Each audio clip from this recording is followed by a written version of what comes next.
Oke, halo semuanya, balik lagi sama gue Devan di Devan Programming.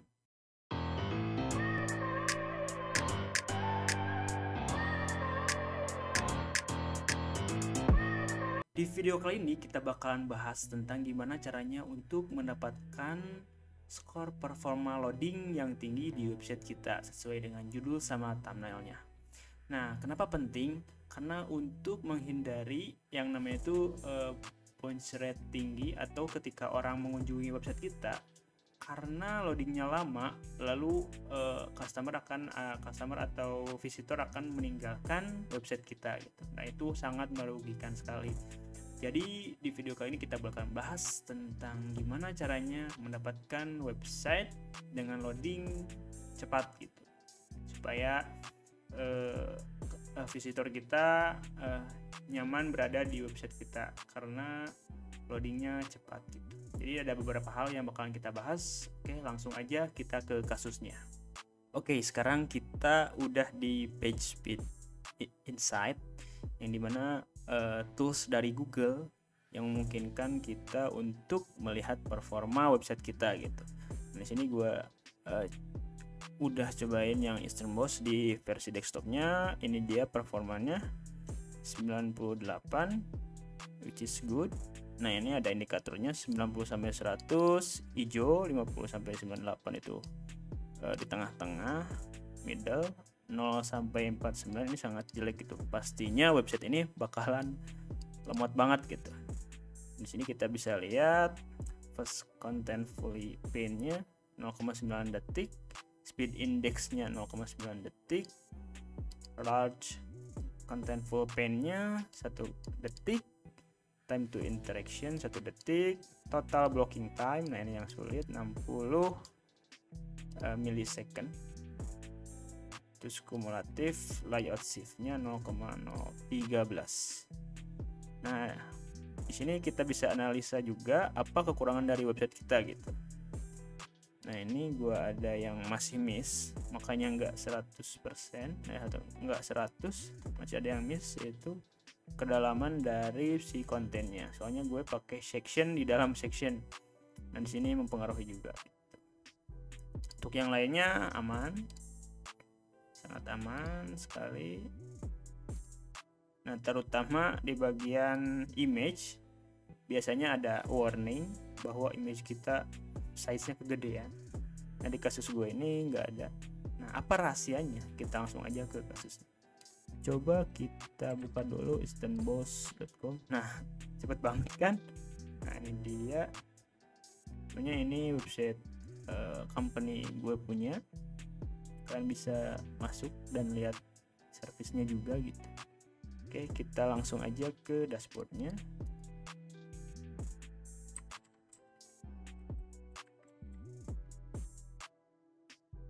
Ini dia dashboardnya.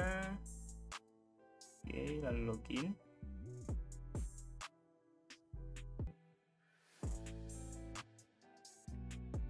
Nah, rahasianya ada di sini. Oke, sebenarnya ada 3 rahasia. Gue sebut rahasia.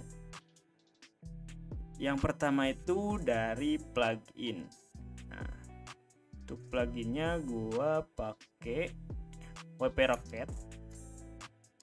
Nah, ini dia pluginnya. Coba kita review sebentar. WP Rocket Caching plugin. Nah, ini dia caching plugin pertama di dunia dengan klaimnya yang paling unggul dan emang terbukti gitu. Kalian bisa lihat di sini gue dapat 98. Nah, memang bukan hanya dari plugin ini doang, tapi ya sangat dibanding dengan caching plugin yang lain, gue sangat merekomendasikan yang ini gitu. Oke, nah ini dia dashboardnya caching plugin. Nah, bang, kok gue udah install WP Rocket, cuman performanya nggak bagus gitu. Nah, di sini gue jelasin juga untuk caranya. Ini ada beberapa step untuk settingnya. dan kalian bisa samain atau bisa optional juga ya, misalnya kalau ada error kalian bisa balikin lagi. Oke, kita langsung ke cache-nya. Dan di sini gue checklist yang enabling caching for mobile device pastinya, sama checklist juga yang ini spread cache file for mobile device. Yang ini jangan di checklist. Nah, yang ini lifespan-nya 5 hari ya. Lalu kalian save. Jangan dulu ke tab lain soalnya suka error. Emang ini kan memproses backend sama database-nya. Jadi setiap tab kalian langsung save change. Oke, langsung kita ke file optimization. Di sini untuk minify CSS filenya gue checklist, terus combine CSS filenya juga gue checklist, tapi enggak untuk optimize CSS delivery. Nah, waktu itu gue cobain checklist dan hasilnya error gitu. Dan ini ada riskan juga untuk error karena satu dan lain hal. Jadi untuk yang aman kalian bisa ngikutin settingan gua. Nah, udah CSS, kita lanjut ke JavaScript. Nah, di JavaScript minify JavaScript filenya gue checklist, tapi enggak untuk combine JavaScript filesnya, melainkan gue checklist untuk delay JavaScript execution. Nah, sebelumnya gue checklist untuk load JavaScript deferred, cuman pas di tampilan mobilenya itu error gitu, nggak full kebuka cepet emang cepet gitu, cuman nggak fully kebuka gitu sebelum kita scroll gitu. Jadi ini sangat mengganggu. Jadi gue ini unchecklist dan ini checklist untuk delay JavaScript executionnya. Jangan lupa di save change. Selanjutnya untuk media, nah gue checklist yang enable for image, enable for iframe and video, YouTube frame juga gue checklist. Nah, ini dia yang penting, add missing image dimension. Soalnya ada kasus dimana image-nya itu nggak ketahuan ukurannya berapa. Nah, di sini bisa di-adjust otomatis gitu dimensionnya sama si plugin ini. Jangan lupa save change. Kita ke preload. Untuk preload gue checklist yang activate preloading, yang activate save map cache preloading. Nah, ini optional aja, optional. Nah, ini jangan lupa lu masukin XML dari website lu. Apapun website lu pasti kayak gini formatnya gitu, website/sitemap.xml. Untuk preload link juga jangan lupa di checklist. Nah, untuk prefetch DNS request, ntar gue bakalan taruhin list ini di description, jadi kalian bisa copy juga. Untuk font optional, kalau kalian mau preload font, misalnya kalian pakai custom font yang udah gue jelasin di video kemarin, kalian bisa masukin di sini juga URL-nya. Oke, setelah semuanya jangan lupa save change. Lanjut ke advanced rules.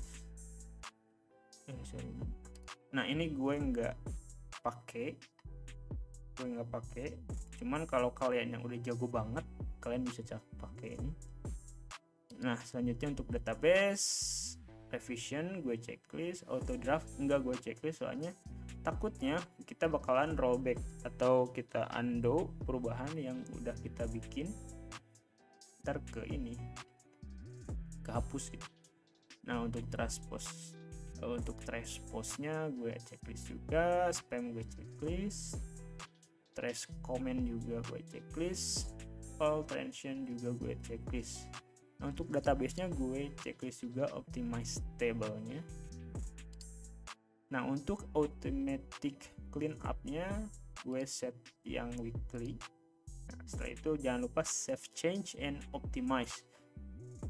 Kalian tunggu aja. Nah, untuk CDN-nya sebenarnya gue pakai Cloudflare untuk CDN-nya. Oh, di sini. Ntar gue jelasin juga. Lalu kita ke heartbeat dulu. Nah, ini jangan lupa di checklist. Nah, untuk behavior in backend-nya disable aja. Terus untuk post editornya reduce activity.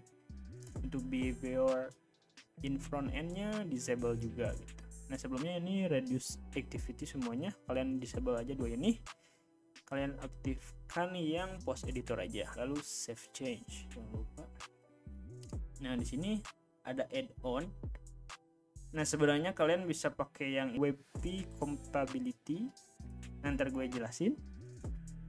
Soalnya kenapa gue nggak pakai WebP compatibility ini? Soalnya gue pakai salah satu rekomendasi dari si WebP Rocket ini, yaitu Imagify. Ini untuk kompres otomatis image kalian yang udah diupload. Kayaknya gue nggak pakai ini, soalnya di si ntar gue jelasin deh satu-satu ya. Nah udah semuanya, kalian bisa cek aja website kalian apakah udah cepat atau masih ada lemot-lemotnya gitu. Nah kalau masih lemot, oh ini Cloudflare, nah Rocket add-on gue checklist juga yang Cloudflare, soalnya gue pakai Cloudflare juga. Nah ini dia WebP-nya ada di sini. Jadi semua image kalian akan di convert, misalnya JPEG atau PNG akan di convert ke WebP. Dengan format image WebP ini memungkinkan image kalian dengan kualitas HD tapi dengan size yang berkali lipat lebih kecil dari PNG atau JPEG ya. Jadi ini sangat berguna sekali dan belum banyak orang yang tahu soal WebP ini, format baru dari si Google. Oke, selanjutnya juga jangan lupa checklist. Ini jangan lupa checklist juga optimize image on upload. Jadi saat kalian upload image baru, otomatis akan mengkompres si size dari image yang kalian upload. Oke, selanjutnya untuk resize large image. Jadi yang paling gede itu misalnya kalian upload yang 3000, otomatis bakal nge-convert ke 2048 gitu. Ini otomatis checklist semua aja. Nah lalu save and go to book optimizer. Nah ini kalian menunggu lumayan lama, soalnya bakal nge-kompres satu persatu dari image kalian seperti itu. Nah karena si Imagify ini terbatas, kalau yang gratis, karena kita rakyat gratis, karena terbatas, hanya kalau nggak salah hanya beberapa, bisa kompres beberapa MB aja. Sedangkan misalnya produk kalian tuh banyak banget, foto produk kalian tuh banyak banget. Nah solusinya itu pakai Photoshop dengan manual. Kita coba ambil contoh yang ini PNG ya.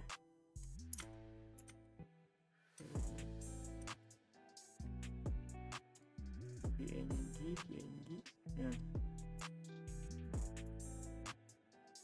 Nah ini dia PNG. Nah size nya segini tuh, kalau belum di convert itu 1,17 megabyte. Nah caranya itu kita ke save as. Nah ini formatnya ke WebP Shop. Nah coba kalian cek di Photoshop kalian apakah ada atau enggak format ini gitu. Kalau nggak ada, nah ntar gue taruh link di deskripsi buat gimana caranya untuk mendownload plugin si WebP ini gitu. Oke, langsung kita save. Nah ini bisa kalian atur juga quality-nya, compression-nya. Gue pakai format ini, kalian coba pakai format ini. Kita save. Nah ini yang tadinya 15 KB menjadi 9 KB. Oke. Ini sangat jauh banget perbandingannya, sangat jauh banget. Coba kita download yang agak gedean ya. Nah kita ke pixel dulu, kita cari image yang agak gede, misalnya ini. Downloadnya misalnya yang ini, originalnya berapa ini, berapa mega. Nah, ini 2,8 mega. 2,8 mega. Coba kita kompres.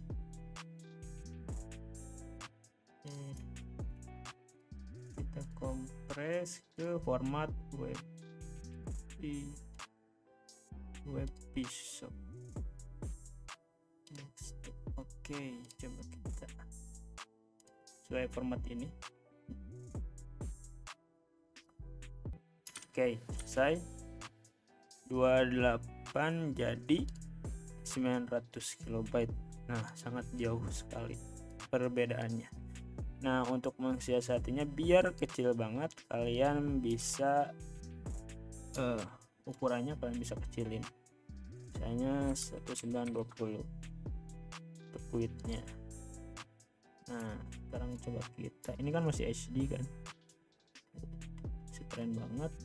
Kita kecilin lagi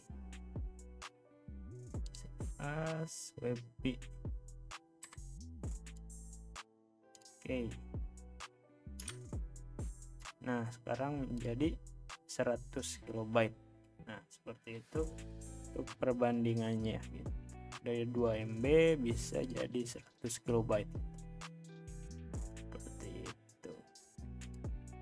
Nah, itu juga sangat membantu untuk performa website kalian untuk konsumsi loadingnya biar cepat. Nah, selanjutnya yang terakhir gue pakai cara yaitu integrasi dengan Cloudflare. Jadi ketiga cara itu gue gabungin jadi satu sehingga hasilnya seperti ini ya. Untuk Cloudflare di sini ada beberapa tool juga dan ada juga cachingnya, ada juga optimizationnya juga gitu. Jadi double optimize di sini. Nah, ini image resizing udah kita lakuin tuh untuk convertnya to WebP format. Sorry, kita nggak usah beli yang pro karena kita udah lakuin. Polish juga nggak perlu. Nah, ini auto minify gue pakai yang JavaScript aja. Nah, untuk Broadly juga kita dapat. Ini sebelumnya beta, sekarang udah kompatibel ya. Nah, speed up page load time, visitor HTTPS traffic by applying Broadly compression. Nah, ini gue checklist. Jadi setelah kalian optimize di plugin WP Rocket, kalian optimize lagi di Cloudflare ini gitu. Dan untuk selain itu security-nya juga sangat terjamin kalau kalian pakai HTTPS. Dan kalian bisa overview juga. Selain pakai Google Analytics, kalian bisa lihat juga di sini unique visitornya berapa, 7 hari berapa, untuk 30 hari berapa gitu. Nanti bisa ketahuan juga gitu. Oke, mungkin di next video kita bakalan bahas tentang integrasi Cloudflare ini gitu. Oke, mungkin cukup sekian informasi yang bisa gue share buat kalian. Semoga aja website kalian jadi website tercepat di dunia.